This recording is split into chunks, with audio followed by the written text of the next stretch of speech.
ইমনকে বাড়ি থেকে তাড়িয়ে দিয়ে সুধাকেই আপন করে নিল তেজ। সম্পূর্ণ জানতে ভিডিওটিতে একটি লাইক করে প্রথম থেকেই দেখতে থাকো। গল্পের শুরুতেই দেখা যায় তেজ মনে মনে ভাবতে থাকে কি করে সুধার এই ব্যাপারটাকে সারা জীবন ধামাচাপা দিয়ে রাখবে। একদিন না একদিন তো ঠাম্মি সবটাই জানতে পারবে, আর ঠিক ঠাম্মি তখন কীরকম রিয়াক্ট করবে সেটাই ভাবছিল। তার মধ্যেই চলে এসেছে তেজের মা আর বলে, কি হচ্ছে তেজ, নে খাবারটা খেয়ে নে। তেজ তখন বলে, মা তুমি এখানে একটু বসো না। এরপর মা বসতেই মায়ের কোলে শুয়ে পড়েছে তেজ। আর তখনই তেজের মা বলতে থাকে, কি হয়েছে রে, তোর শরীরটা কি খারাপ লাগছে? তেজ তখন বলে, না শরীর কেন খারাপ লাগবে, আমি ঠিক আছি। এরপরেই তেজের মা বলে, জানিস তেজ, যখন তোদের বাড়িতে আমি আসলাম বিয়ের পরে, তখন আমারও না কেমন যেন লাগছিল। আসলে তোর মামার বাড়িতে তো এত নিয়মকানুন ছিল না, আমার বাড়িতে এরকম কিছুই ছিল না। আর এই বাড়িতে আসার পরেই আমাকে অনেক নিয়মকানুন মানতে হয়েছিল। সব কিছুই কেমন যেন একটু অদ্ভুত লাগতো, ভয়ও লাগতো। কিন্তু আমার শাশুড়ি মা মানে তোর ঠাম্মি অনেক আমাদেরকে আদর যত্ন করতো। হ্যাঁ, ভুল করে ফেললে একটু বকাবকি করতো, কিন্তু তারপরে আবার কাছে টেনে নিত। তার জন্য না আমাদের থাকতে কোনো অসুবিধা হয়নি। আর এই কথাটা শোনার পরেই তেজ তখন বলে, আচ্ছা মা, আমার সাথেই কেন এরকম হয় বলো তো? তেজের মা তখন বলে, কেন রে বাবা, কিছু হয়েছে? তুই কি কোনো কিছু নিয়ে খুব টেনশনে আছিস, বল না। তখনই তেজ বলে, না না, টেনশনে থাকবো কেন। কিন্তু তেজের মা বুঝতে পারে কিছু একটা প্রবলেম হয়েছে। এরপর মা জিজ্ঞেস করে, তুই সুধাকে মন থেকে বিয়েটা করেছিস তো, নাকি ঠাম্মির কথা শুনেই করেছিস? তেজ বলে, ঠাম্মির কথাই আমার জীবনের শেষ কথা, এটা তো তুমি জানো। তখন মা বলে, হ্যাঁ সেটা তো জানি, কিন্তু তুই যে এরকমভাবে মন খারাপ করে বসে আছিস, এটা তো আমার একদমই ভালো লাগছে না। দেখে মনে হচ্ছে তুই যেন এই বিয়েতে একদমই খুশি হোসনি। কি হয়েছে বল না রে সত্যিটা। তখন তেজ বলে, মা আমি একদম ঠিক আছি, তুমি আমাকে নিয়ে এত চিন্তা করো না তো, এত চিন্তা করার মতন কিছু হয়নি। এর মধ্যেই ডলি এসে গেছে আর বলে, মা তুমি তো সব আদর দাদাভাইকেই করছো, আমাদেরকেও কিছু করো। এরপরেই তেজের মা বলে, ওরে বাপরে, এখন তো দেখছি বড্ড বেশি কথা শিখে গেছিস। এরপর সবাইকে আদর করে দেয়।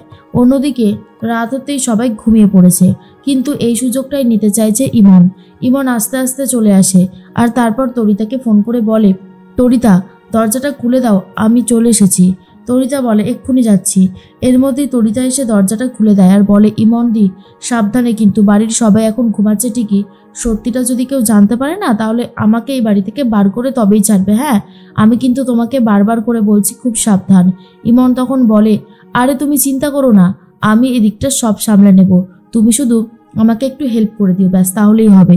এর মধ্যেই তেজ রাতে ঘুমায়নি, জেগে বসে আছে। তখনই ফোন করেছে ইমন আর তেজকে বলে, তেজ তুমি শিগগিরই চলে এসো, আমি তোমার জন্য অপেক্ষা করছি নিচে। তেজ তখন বলে, তুমি এখানে কি করতে এসেছো? না না, আমি তো একটা কথা কিছুতেই বুঝতে পারছি না, তুমি এখানে কেন এসেছো? আমি তো তোমার সাথে কোনো সম্পর্ক রাখতে চাই না, তাহলে কেন জোর জবরদস্তি করছো? ইমন বলে, দেখো বাড়ির কেউ জেগে যাওয়ার আগে তুমি চলে এসো। এর মধ্যেই হঠাৎ করেই সুধার ঘুম ভেঙে যায়। এরপরে সুধা দেখে ঘরে একটুও জল নেই। আর তখনই সুধা ভাবে, ঘরে জল নেই, যাই গিয়ে জলটা নিয়ে আসি। এরপর সুধা জল নিতে এসে দেখে কেউ একজন চুপি চুপি ঢুকছে। আর তখনই সুধা বারবার করে জিজ্ঞেস করতে থাকে, কে কে ওখানে, কে এত রাতে? এরপরে ইমন ভয় পেয়ে যায়। ইমন তাড়াতাড়ি করে সরে যাচ্ছিল, কিন্তু ঠিক সেই মুহূর্তেই চলে এসেছে সুধা। সুধা এসে ইমনের মাথার পেছনে এমন জোরে আঘাত করে যে ইমনের বড্ড বেশি লেগে গেছে। আর এর মধ্যে সুধা দেখতে পায় না ইমনকে, কারণ ইমনকে সাইডে সরিয়ে নিয়ে যায় তেজ আর বলে, তুমি এখানে কেন এসেছো, কি চাইছো বলো তো? না না, আমি তো একটা কথা বুঝতে পারছি না, তুমি কি চাইছো, কেন এইভাবে আমার পিছনে লাগছো, আমি তো সেটাই বুঝতে পারছি না। ইমন বলে, তেজ আমি তোমাকে ভালোবাসি, আমি তোমাকে নিজের কাছে রাখতে চাইছি, আর তোমার সেটা সহ্য হচ্ছে না। ইমন তখন বলে, না তোমাকে আমি কিছুতেই যেতে দেব না। তেজ বলে, আমাকে ছাড়ো, বলছি তো আমি তোমার সাথে থাকবো না। আর তাছাড়া তুমি বড্ড বেশি খারাপ ব্যবহার করছো, আমি কিন্তু তোমার এই বাদরামি একদম সহ্য করবো না ইমন। এদিকে তো সুধা ভাবে, কোথায় গেল, আমি তো এখানেই ওকে মেরেছিলাম, খুঁজে পাচ্ছি না কেন, অন্য ঘরে আবার চুরি করতে চলে গেল না তো? ইমন তখন বলে, তোমার বউ আমার মাথায় এমন জোরে মেরেছে না, আমার মাথাটা রীতিমতো ব্যথা হয়ে গেছে। তেজ বলে, ব্যথা তো হবেই, ব্যথা না হবার মতন কিছু আছে? তুমি এরকম চোরের মতন ঘরে ঢুকতে গেছো কেন রাতের বেলায়, তাই তোমাকে মেরেছে। ভাগ্যিস আর কেউ দেখেনি, তাহলে কি অঘটনটা ঘটতো তুমি অত বুঝতে পারছো না। এর মধ্যেই মনে মনে একটা কথাই ভাবতে থাকে সুধা, যেভাবেই হোক না কেন আমি ওই চোরটাকে খুঁজে বার করবো। ইমন তখন বলে, আমি যদি তোমার ঠাম্মিকে সুধার ব্যাপারে সবটা বলে দিই, সুধার পাস্ট, তাহলে কেমন হবে? তেজ তখন বলে, আমার সাথে এসে এরকমভাবে ব্ল্যাকমেল করে কোনো লাভ নেই। কেন লাভ নেই জানো? কারণটা খুব সিম্পল। কারণ আমিও বলে দেবো, প্রেসকে ডেকে বলে দেবো তুমি এই যে কোম্পানি তৈরি করেছো তার পিছনে তোমার ইতিহাসটা ঠিক কী রয়েছে, তাহলে ভালো হবে তো। এর মধ্যে ইমন বলে, তেজ তুমি আমার সাথে এইভাবে কথা বলছো? আমি তো তোমাকে চিনতেই পারছি না। তেজ তখন বলে, চিনতে পারছো না যখন এসেছো কেন? প্লিজ তুমি এখান থেকে যাও, আমিও আর তোমাকে সহ্য করতে পারছি না, অনেক তো হলো। আমার মনে হয় তোমারও এখান থেকে যাওয়া উচিত। ইমন মনে মনে একটা কথাই ভাবে, তেজ যত কিছুই বলুক না কেন, তেজকে আমি এত সহজে ছাড়বো না। ইমন বলে, শোনো না, কাল তোমাকে আসতেই হবে। তুমি বলো কাল আমার সাথে দেখা করবে। তখন তেজ বলে, অসম্ভব, আমি কেন তোমার সাথে দেখা করব? আমি কোনোভাবেই তোমার সাথে দেখা করব না। আশা করি তুমি বুঝতে পেরেছো। এর মধ্যে ইমন মনে মনে ভাবে, তেজকে এত সহজে আমি কোনোভাবেই নিস্তার দেব না। ইমন তো চলে যায়। আর অন্যদিকে সুধা বলে, চোর চোর। তখনই সুধার মুখটা চেপে ধরেছে হাত দিয়ে। এর মধ্যেই তেজ আর বলে, চুপ, কোনো চোর এখানে আসেনি, একদম চুপ। সুধা বলে, মিস্টার বসু মল্লিক, আপনি এখানে কি করছেন? আরে বাবা, কেউ দেখে নিলে সর্বনাশ হবে। আর তাছাড়া আজকে আমাদের কাল রাত্রি। তখনই তেজ বলে, কাল রাত্রিটা যেন সারা জীবন থাকে, কোনো দিন যেন আপনার মুখ আমাকে দেখতে না হয়, তাহলেই তো ভালো হবে। এর মধ্যেই তরিতা লুকিয়ে লুকিয়ে দেখে আর বলে, কোথায় এই ইমন আর দাদা ভাইয়ের ব্যাপারটা বেশ জমে উঠেছিল, ঠিক তার মধ্যেখানে চলে এসেছে এই সুধা। ভালো লাগে না, আর সব কিছু তছনছ করে দিল। এর মধ্যেই সুধার পায়ের দিকে তাকিয়ে দেখে তেজ যে সুধার পা থেকে রক্ত পড়ছে। আর এটা দেখার পরেই বলে, আপনার পা তো অনেকটা কেটে গেছে, দাঁড়ান আমি শিলাকে ডাকছি, ও আপনার পায়ে মলম লাগিয়ে দেবে। এর মধ্যেই শিলাকে গিয়ে ডাকবে কি, শিলা তো রাতেরবেলা ঘুমিয়ে পড়েছে। আর এইভাবে একজন ঘুমন্ত মানুষকে ডাকতে তেজের খুব খারাপই লাগছিল। তাই তেজ ভাবে, আমাকে এই কাজটা করতে হবে।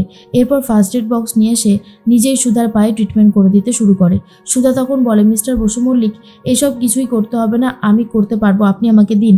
তখনই তেজ বলে, দাঁড়ান, আপনার পাটা অনেকটাই কেটে গেছে, আপনি হয়তো আপনার পা নিয়ে খুব একটা সতর্ক নন, কিন্তু আমি তো এভাবে আর দেখতে পাচ্ছি না, তাই আমাকে এই কাজটা করতেই হচ্ছে। তরিতা মনে মনে ভাবে, দাদাভাই নাকি সুধার পায়ে মলম লাগিয়ে দিচ্ছে। এই দৃশ্যটা যদি বসু মল্লিক পরিবারের কেউ দেখতে পায় তাহলে তো একেবারে জমে যাবে খেলাটা। তবে বেশ ভালোই লাগছে। একটা জিনিস, এই কথাটা আমি এখন কাউকে বলবো না, তবে সকাল হলে সবাইকে বলে দেব। এর মধ্যেই সুধা ঘরে চলে যায়। আর অন্যদিকে তখনই সবাইকে ডাকতে শুরু করে দিয়েছে তরিতা, আর বলে, দাদা ভাইয়ের কাণ্ড দেখে যাও। দাদা ভাই আর সুধা এখানে একে অপরকে দেখে নিয়েছে, ওদের নাকি আজকে কাল রাত্রি ছিল। এর মধ্যেই জ্যোৎস্না বলে, সুধা তুমি কখন উঠে এলে এখানে? সুধা বলে, আসলে দিদি ভাই, জল ছিল না তো তাই আমি উঠে এসেছিলাম। এর মধ্যেই চলে এসেছে ঠাকুরমশাই আর বলে, শুনলাম এই বাড়িতে নাকি কাল রাত্রিতে বউ বরের মুখ দেখে নিয়েছে। তরিতা বলে, শুধু কি দেখে নিয়েছে, দাদা ভাই তো সুধার পা ধরে মলম লাগিয়ে দিচ্ছিল। আর এটা শোনার পর পুরোহিত মশাইরা বলে, বসু মল্লিক পরিবারের কোনো ছেলেই আজ পর্যন্ত বউয়ের পা ধরেনি, তেজকে এর জন্য শাস্তি পেতে হবে। আর এটা শোনার পরেই সুধা রীতিমতো চমকে গেছে।